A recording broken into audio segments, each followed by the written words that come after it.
Is it possible to have a tank watch which is as big as a tank? No, not literally, but this piece today is something unusual. Is it going to be any good? Is it going to be something that you'll add to the collection? So many questions, and we're going to cover that in today's video. So the next bit, after me waffling, is going to be the stats and specs, and then we get down to business. So I'll see you in a moment.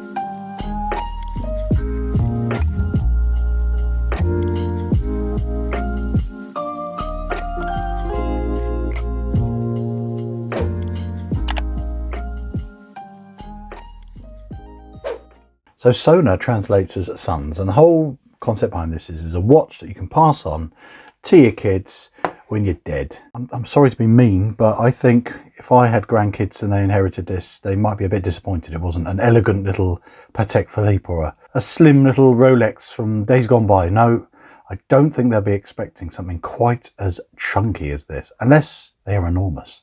Now, I'm not being too mean, I'm just being honest, because I've been sent this watch in and I'm very positive about the actual concept. I love the whole idea of doing a contemporary tank watch at this sort of price as well with this spec is fantastic, but I've got to be too critical as well, otherwise this is just QVC. And nothing against QVC, but I'm not here to sell these watches, I'm here to review them. So reviewing wise, my first criticism is that the size of it. It is huge for a tank watch. It's got a reasonable sort of height to it, the lug to lug's fine, but the thing that I'm having trouble with seeing it in person, the pictures look totally different because you don't get an idea of scale. As soon as you get it and open it out of the box, look at it on my hand. It is big, but that's just my opinion, guys, because I have a 7-inch wrist and this watch wears very comfortably on me, doesn't look too big, but I think you've just got to retrain your brain is what I'm getting at, because we're used to tank watches and things. I've tried on Cartier tank watch before and that is just gorgeous. It's elegant. You get different sizes as well. This is one size only, and it's not a one size fits all. So that's why I've said this is a watch for big guys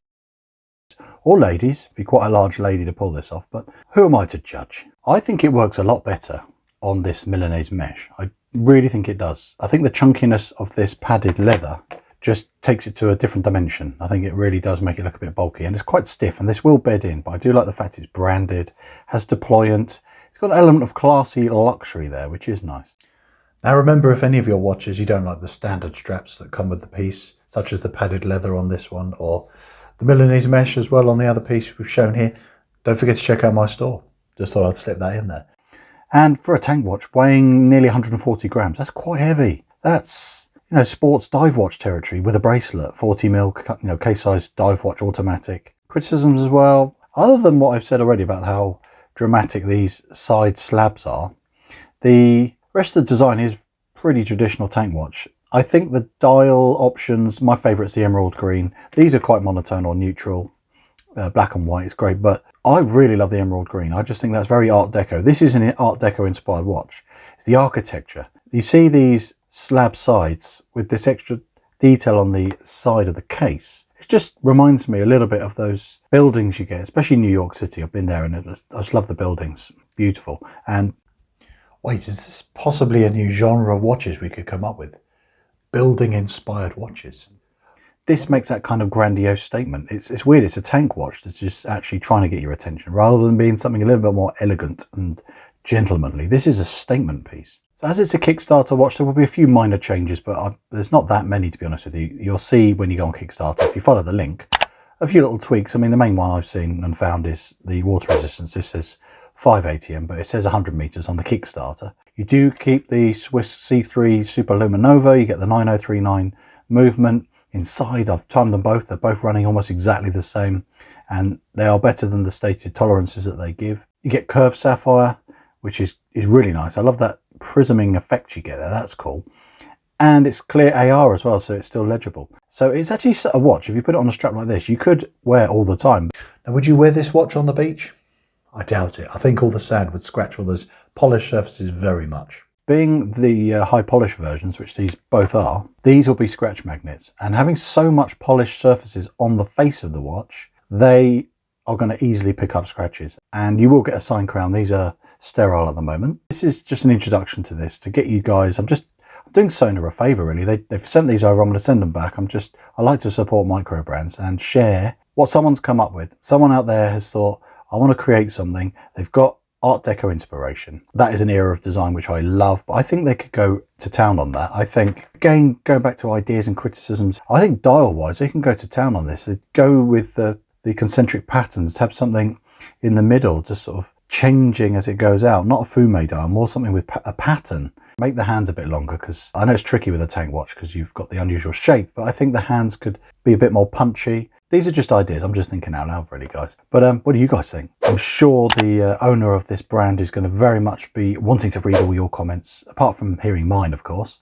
Want to hear yours. And are you going to go over to Kickstarter and consider it? Because the prices are very low. If you go for the really early bird ones, they're less than €200. There's loads of different rewards, loads of different pledges you can put in. I do like the brushing on the back. All the writing's a bit almost a script being read out, you know, start your legacy, stainless steel, sapphire glass, Japanese movement, water resistant 580M. I just feel sometimes there's an opportunity when you do a whole new watch from scratch. You've got opportunities to do something with a bit more creative flair. I think it's nice to think of other ways there could be some extra details and detailing. All this text is just boring. Could have had an Art Deco design on the back.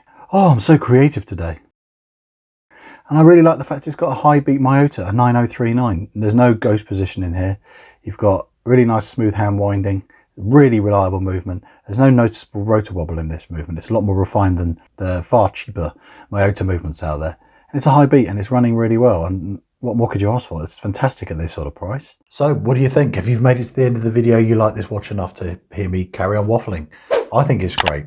The build quality is actually fantastic for what you get. These are pre-production models, and I think this is excellent stuff for this brand. I think there's some refinements that could be done to these pieces, and I've already discussed that anyway. But thanks for watching, guys. I'll see you in the next one. Bye for now.